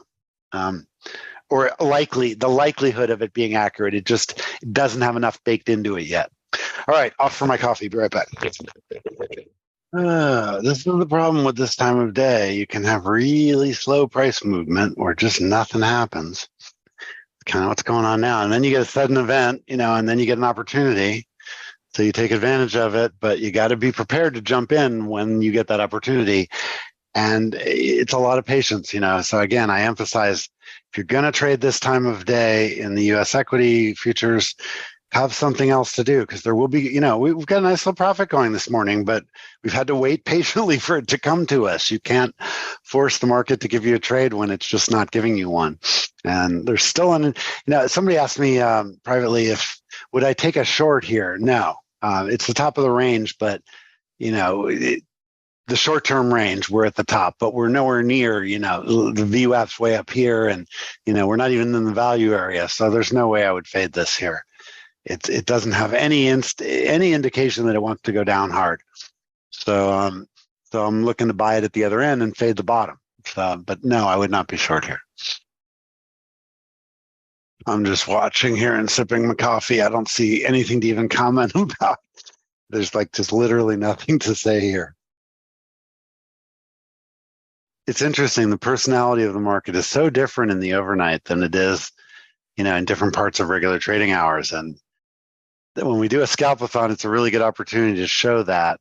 But a lot of people just don't realize, that's why I keep going back to this and emphasizing it. The first consideration you have to have is for the time of day. That's just, if you focus on these criteria, you will be seeing the right things. And the time of day is always number one. Let's make that as big as I can here. And then which direction we're going. If you're going to make money, you got to get the direction right, at least in the very short term. So we're not seeing any sweeps, so we don't have to worry about that. And sweeps are unusual at night. Nobody throws a big chunk of business at the market and sweeps the book because, why do that? You don't need to. Liquidity has been predictive tonight. So far, liquidity has been a good spot to trade. Acts as a magnet. The range is predictable, so that works tonight. And, we're seeing good LRC range. And it's respecting high volume nodes. In fact, it's sitting on one right now. And ES has been playing this kind of 52-47 double distribution here. But, we've got a really nice, right at the bottom of the value area, is where we're trading. So pushes down our longs carefully. It could try to explore lower. So, don't look for information to try to find trades beyond those criteria. Those give you all you need to know. Everything else is just contextual. For example, the structure. This tells me all the things I need to make a trading decision. The different colors on my tape, they're marked. So you see, when it's purple, it says at the bid or the ask, and it has to do with whether it's an uptick or a downtick.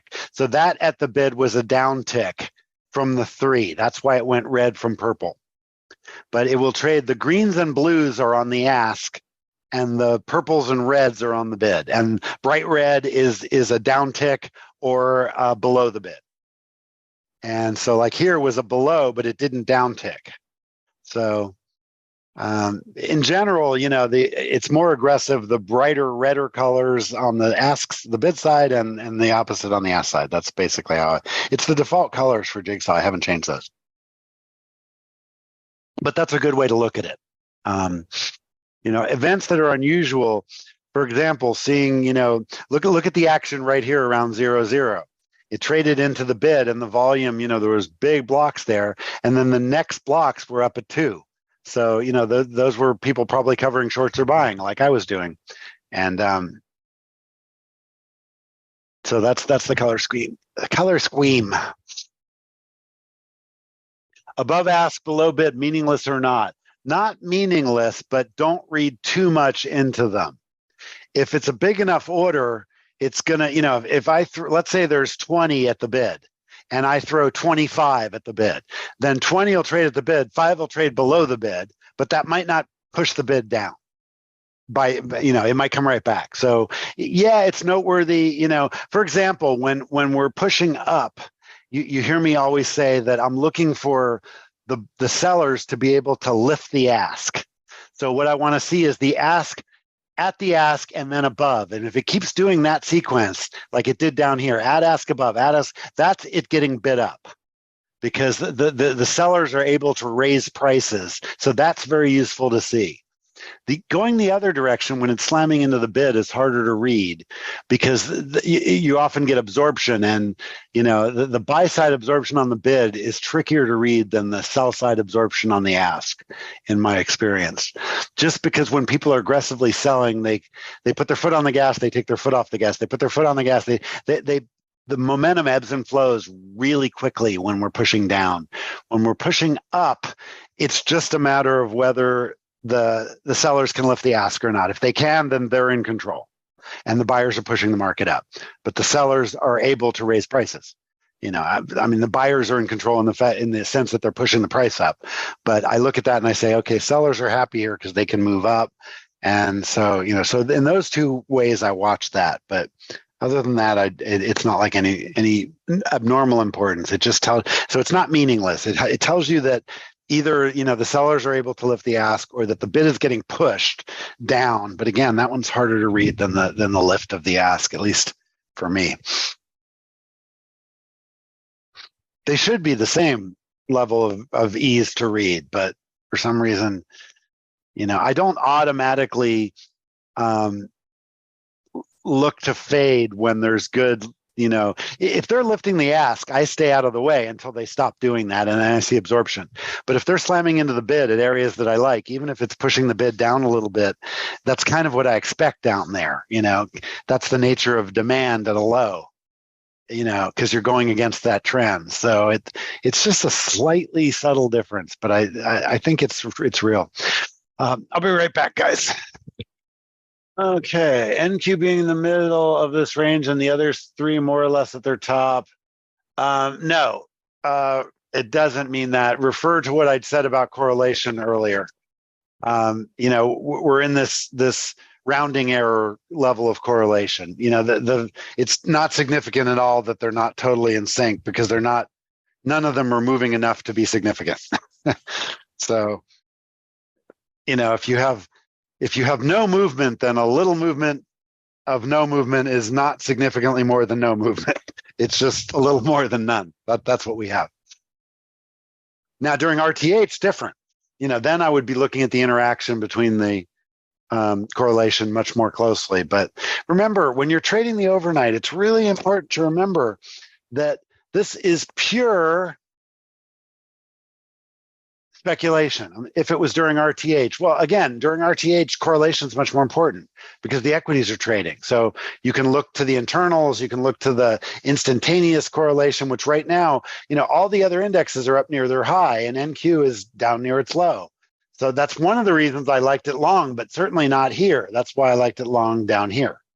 So you're partially on the right track, but it's not an absolute. Correlation is just a guideline because there's so many instruments that are in the indexes that are the same, like Microsoft or Tesla, or, that's in a lot of the indexes. So correlation's important. The lack of it tells you something's going on, but not at night. The lack of it at night doesn't mean anything because it's all speculation. But during RTH, you can compare it to the heat map and you can compare it to the internals and say, oh, okay, well, tech is strong. And, but so what, and you have better information because you have more information. It's, right now we don't know. Equities aren't trading, so it's pure speculation. So during RTH, yeah, we have equities, so it's a lot more gameable. Remember, ultimately, we are a derivative of the equities. So right now, we're derived from something that isn't trading. So everybody's just making it up right now as they go along until that thing that we're derived from starts trading again. It's pure speculation. But there's a method to the madness. The speculators will only get so aggressive. They'll only let it get so far out of value. They'll only let it get to so far of an extreme before it becomes a good opportunity for, if nothing else, just playing back into the range. Again, you see that theme keeps coming up. Our mission here is to just find anything that's asymmetric. If there's any spot where we can look at it and say, okay, I can game this better than 50-50 of what's going to happen next, then that's a good spot potentially to trade. Then you just have to rank it. Is it a pair of tens? Is it a pair of aces? What's the momentum? Where are the inflection points? Where's the nearby volume? That's how you kind of decide what to do once you've see an opportunity setting itself up. And right here, this is classic we are smack dab in the middle of the middle, and it's just the worst place to try to do anything. You could argue for shorts or longs here, but you literally wouldn't have an edge. It has to go lower to be a decent long. I don't have any ideas where I would short this further up because there's that massive air pocket above us. I would be very hesitant shorting this anywhere right now. And, again, this is a bear market, but we have this range that, wants to look like it wants to break out to the upside. And I just don't like to get in front of those. I like to go with those. I do not fade those. I want to see, exhaustion before I even consider fading it. And that's a long way away. So this is a long setup, nothing else. But if you don't get a good entry, there's no good way to play it. And the only places I would be thinking about playing this now are around zero first. You could argue for the bottom of value here at 5. That did get bought, but it also got sold an hour ago. So, and this is indicating absorption on the ask. See that we're trading into the blue. So basically the ask is absorbing everybody buying right now. So if I reset all the domes, it probably will struggle to go up from here unless it really gets a lot of energy and momentum starts pushing us up. Otherwise, we're likely to go down from here. So the direction at the moment is likely to be down next. But if it gets going up, it's going to catch a lot of people off sides. And so just a bad place to play. And, but if I was trading NQ, could I have caught 6 ticks there on a short? Yeah. And then it got absorbed again. So that's the problem. Be really careful. See, selling, buying.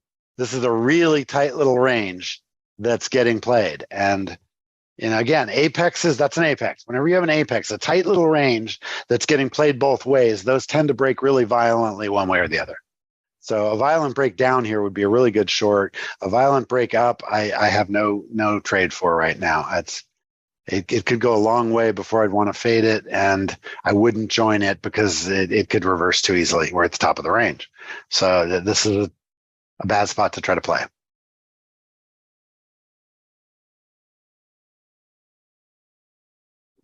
After a while, you get really good at that loop that I just talked through about whether I would want to do a trade here or not. And if I did, which way would I want to do it? If you just keep thinking that way, after you do it a few thousand times, it becomes very automatic. It's a blink. That's a really good book, by the way, about when you get good at something. Blink by Malcolm Gladwell. You want to get to the point where trading is a blink for you, but understand that you've got to teach your brain before it becomes a blank, before it becomes something you can do quickly. And how do you do that? You practice. I'm a broken record on the practice, but if you ask me, why am I consistently profitable? There's 2 simple answers. I have a really good process and I practice constantly. Even on the days I'm not trading, I'll trade sim or I'll trade an eval or, I'm always doing it. And so I just, how could I not get better at it over time? Put it this way, if you're always doing something and you're not getting better at it, then maybe you should find another thing to be doing. It doesn't mean you're going to be good at it, but if you're improving, that's all that matters. It's all about the improvement. There's room with any level of improvement to become profitable and stay profitable in the financial markets. As long as you're constantly improving, then by definition, that has to happen.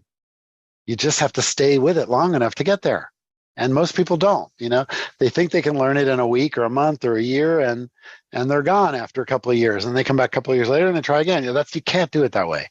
You have to apply yourself and say, okay, I'm going to approach this as something I'm going to teach myself and practice, and I'm going to do it methodically over the next few years. And that's how I'm going to get good at it. So 5 years from now, I'll be really good at it.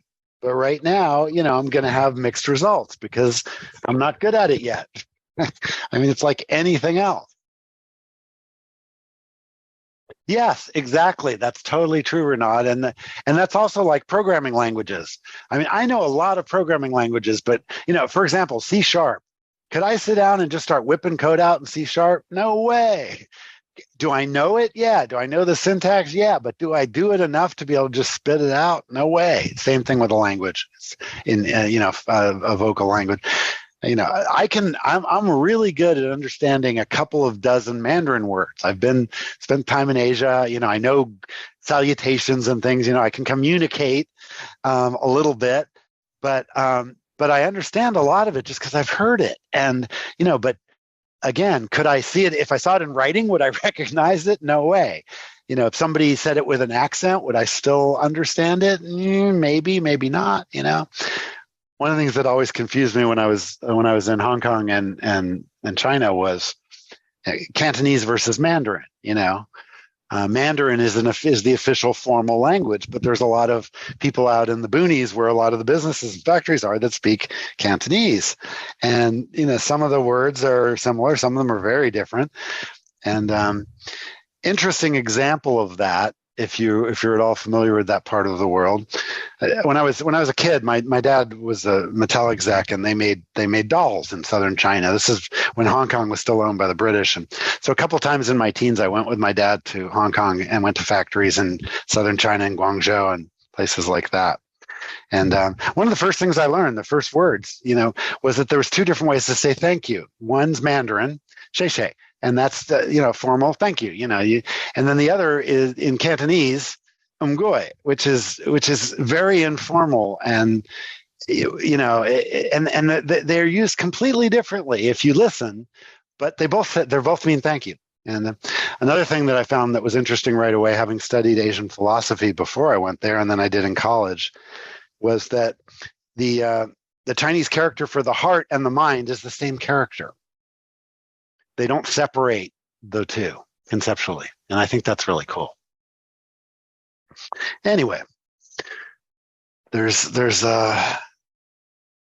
lots of things you can learn from things that are different than what you know, and language and culture is certainly a really good example of that, and trading is as well. All right, so we're going to go at least to the top of the hour. That's our scheduled 1 to 3, 2 hours of this fun. We have a good little day going here. I mean, I've got a few $100 in profits after commissions from the trades we did. I am copying though; that's helping that a little bit.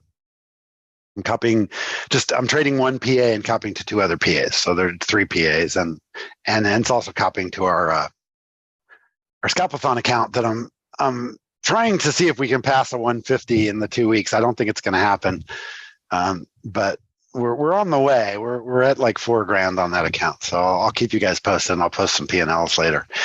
Friday, because of my medical intervention, I got a little behind in doing that, but I will get back to it. Anyway, yeah, this is like auctioning. Really, look, since I reset the volume, look how tight it is. I reset the dome a couple of minutes ago, and we haven't moved 4 ticks. It's going nowhere, even in NQ. So, again, quiet before the storm. Apexes always break hard one way or another. We have an apex again. Where are we in the range? That's a good question. Well, look at that. There's a high up there we could certainly revisit, and we have not revisited the low. So ebb and flow at the low got bought. That's what this was, but we've been further down, and now it's just working a range, and it's working it really slowly. And I got to tell you that you don't want to scalp size this time of day. This is when earnings are going to start coming out, news is going to start coming out. You could really get run over trying to use any sort of size to scalp for ticks here. So again, you have to be thinking in terms of extremes and letting it come to you. And be prepared that it's likely we're going to start seeing some volatility here as we start getting more information. Remember, the first earnings reports are going to start coming in right at 3:00. The biggie for the morning is Tyson, and it's not due till a little bit later, I think. Tyson 6, yeah, it's not due till almost 7:00 my time, so or Eastern, so that would be another hour later. So we won't wait for that one, but that's the best barometer of the economy among the earnings that are coming out this morning. Awesome, Renat. Thank you. Yes, that's another true statement, Sebastian. Danger and opportunity is the same word. Yeah. Yeah, there's a lot of interesting things in Asian culture and language. And as I said a few times, if you didn't remember or recall or whatnot, my undergraduate degrees are economics and East Asian philosophy, which is a fun combination. But my specialty was Taoism and Buddhism. I started studying Buddhism with, well, when you say Buddhism, you have to start with Indian Buddhism because that's where Buddhism started.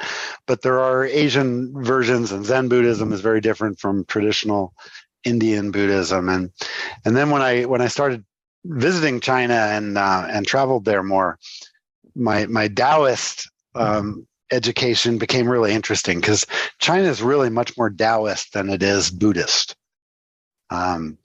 And so there's the Tao, the way, that literally the word Tao translates to the way of the water.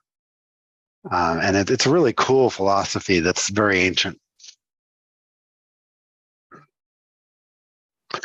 All right. Well, I think what we're going to do, because it's really quiet here, we'll go ahead and wrap at the top of the hour, which is in about 6 more minutes. I'm hoping right at the top of the hour that we get some volatility. So we'll stay past that. We'll let it roll into the next period. But it's just not looking like we're going to get another good setup here. It's really building volume. I mean, we're going nowhere, and we're building lots of volume here. So, but again, we might just see at the next rotation when we go to the next period a little bit of action. So we'll wait for that. That's in about 5 minutes. And then if we get that, we'll stay with it and we'll trade it. If we don't get that, then we'll wrap up. And I think this was productive. I'm glad we got to actually do some overnight trades. We had a few, and we got to see the kind of, you have to just be prepared for this type of energy, because that's the energy of the overnight. But boy, if you have something else to do, one of the guys I used to mentor, is a screenwriter, professional writer. And he's often like up in the middle of the night. Writers are notoriously nocturnal. My sister's like that too. And so he started trading the overnight just while he was writing. And that's perfect, because you can, work on the Great American Novel or your screenplay or whatever, and, be creative and just keep one eye on the price. And when the price gets to the spot you like, you play. And he actually does really well with that, because his focus is on writing. And just so happens if there's a trade, he'll take it. And that's a really good approach if you want to trade the overnights. Have something else that you can keep yourself busy with. Watch movies, watch Formula One, whatever. But if you're just dialed in on the price action, you're gonna overtrade, because there's just not that many opportunities. You got to be patient. So that will be my final comment, and then let's see. I'm not going to wrap up yet. Let's see what happens when we get the rollover of the period.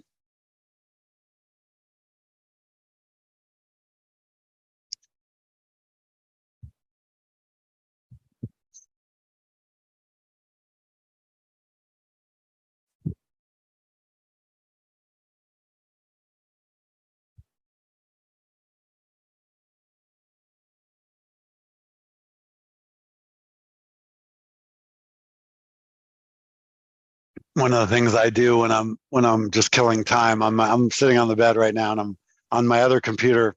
One of my, actually not the other trading, on the third computer, which I have over. I can with a keyboard and a mouse I can use on the bed, and I'm looking up at it, and this is one of my distractions. I'm currently bidding on a collectible revolver from the 1800s on an auction site. That's there's some interesting asset plays in collectible firearms. I'm seeing prices just going crazy in a couple of categories. Mid 1800s lever action rifles, particularly original Henry rifles, ridiculous prices. I mean, $10,000. I remember 7 years ago you could buy one of those for $1,000, and so, again, this isn't assault weapons or any of that kind of, these are old collectible. You wouldn't want to shoot any of these things. You just stick them in a safe, but it's mind boggling, and I'm seeing this in a lot of asset classes where, rich people at cars, collectible cars, muscle cars. Jesus. I mentioned this yesterday. It's the inflation is ridiculous, because baby boomers have a ton of money and they have no place to spend it. And they all want to relive their teens when they had muscle cars, myself included. So, there's some of these asset classes are getting crazy valuations. And it's just because there's too much money chasing stuff. And you're seeing that a lot in collectible firearms. Let's see. The question, Jeff, if you do a 1+1 instead of swarming, like mentioned on Saturday, if you set your first entry at 97.5, the other, no. That wouldn't be a 1+1. Alfredo, if you're going to do a 1+1, they have to be much farther apart. So your question, I'll stop you right there. If your first entry was 97.5, if I was doing a 1+1, I'd be looking at the mid to low 80s for the other one. because you have to let it do its 10 or 20 point rubber band stretch. And then by putting on the other half of the 1+1, it doesn't have to get anywhere near your original entry. It just has to get back in the middle of the range, which it notoriously does. So, but this is a very important point. You have to remember that when the market moves suddenly, NQ, it will move 10 to 20 points. So if you're playing 1+1s, you have to spread them apart by 10 points or more. Otherwise, you're asking to get run over. The whole idea of the 1+1 is to take an extreme at the first place where it's not that extreme yet, and then the second place really extreme. Otherwise, you can't make it work. So right away, spread those apart farther. And then that makes it a lot easier. Let's say you took 97.5 and you were looking for 82. So your 97.5 could get pretty far off sides. Then your 82 fills.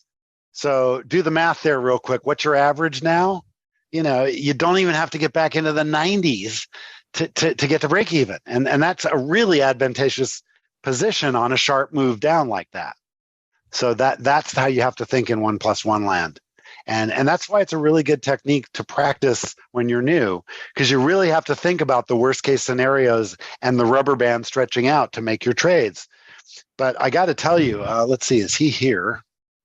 No. Okay. One of the people I'm coaching who is not here right now, but this is exactly how we got him consistently profitable over the last few months by, forget the swarms, just learn to make 1+1s work first and then baby swarms. And then once you can start doing that and you understand, the risk of the rubber band and as it's stretching out, then you can start getting more aggressive.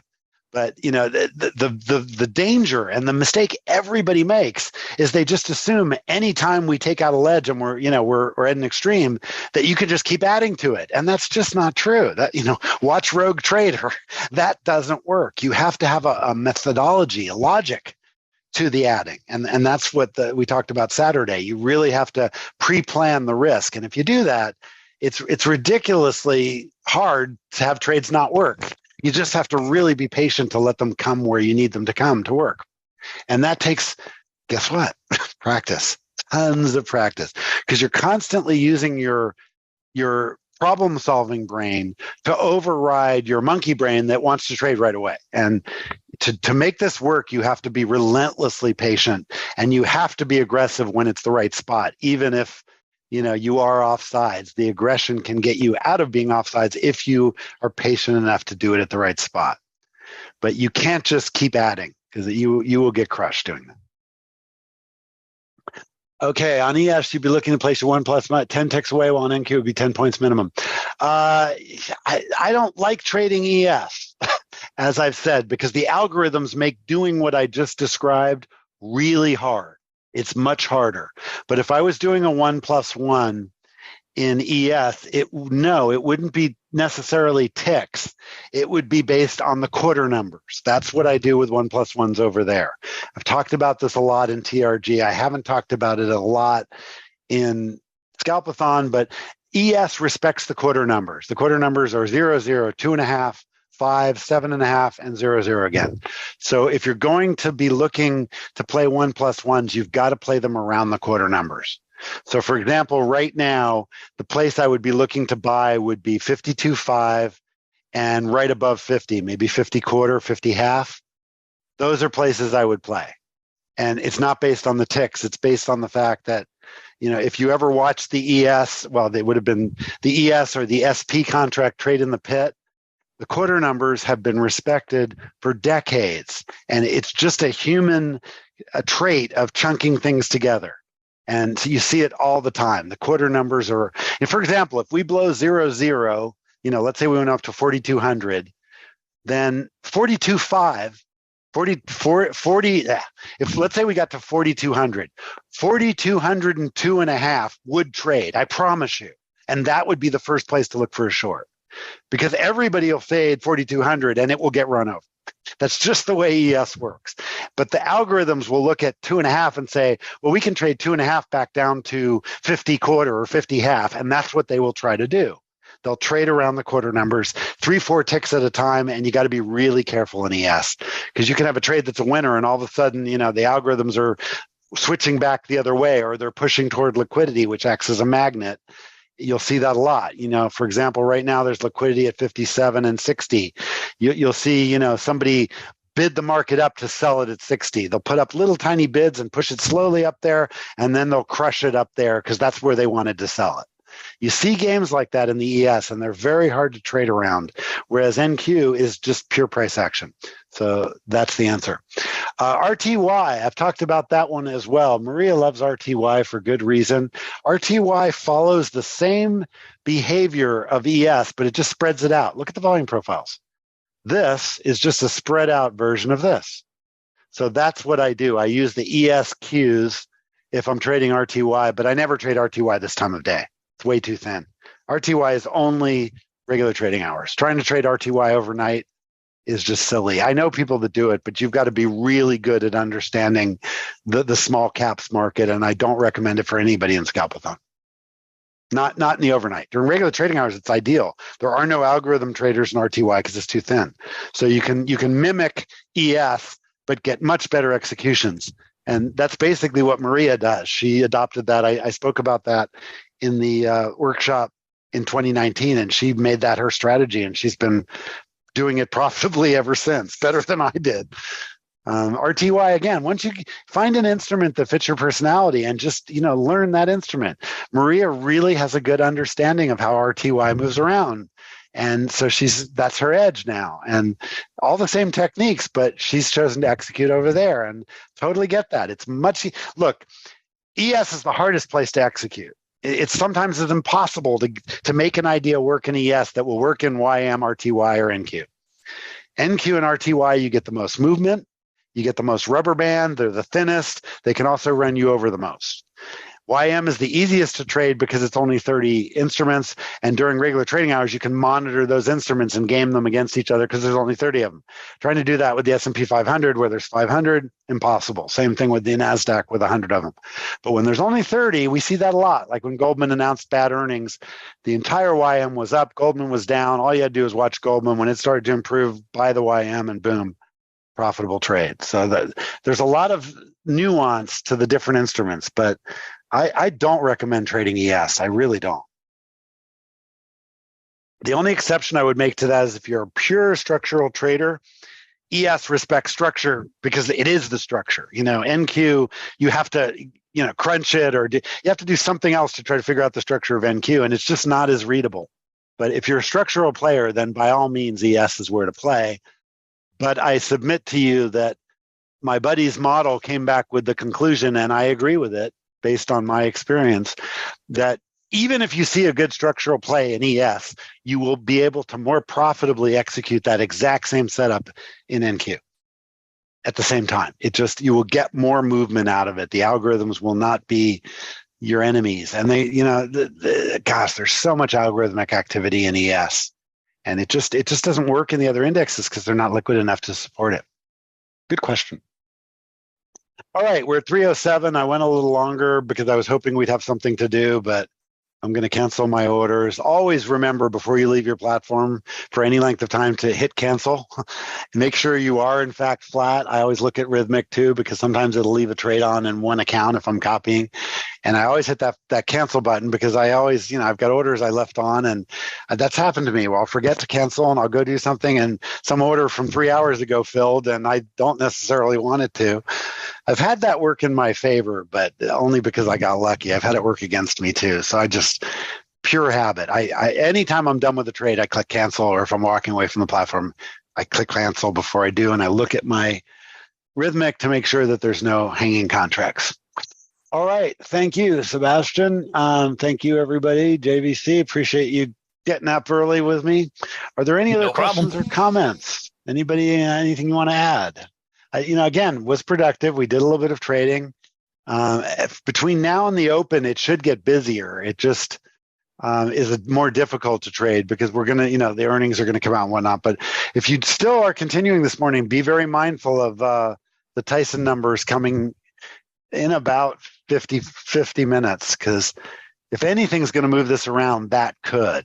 We've had the egg shortage, and we've had the inflation in chicken prices, and the whole game that Tyson's doing where they They grow chickens in the United States. They ship them to China to be processed, and then they ship the processed chicken back. And that's actually cheaper than processing it here.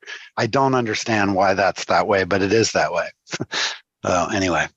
All right. Thanks, everybody. Have a good evening. And we'll see you for the Ides of Monday at 5:30.